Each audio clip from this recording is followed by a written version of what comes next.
Hər vaxtınız xeyir olsun dəyərli izləyicilər. Mayın 5-də gözlənilən hava şəraiti açıqlanıb. Zəhmət olmasa burada üstə yer işarəsi var. Bir dəfə vurmaqla kanalımıza abunə olun.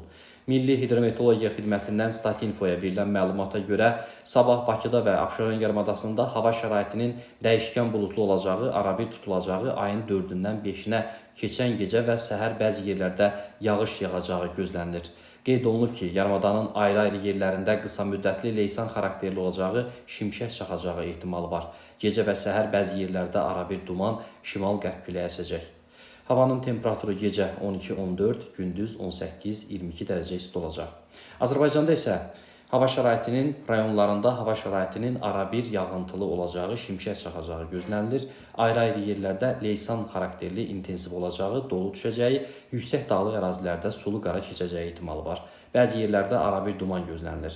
Mülayim şərq küləyi bəzi yerlərdə arabir güclənəcək. Havanın temperaturu 10-15, gündüz 20-25 dərəcə isti olacaq.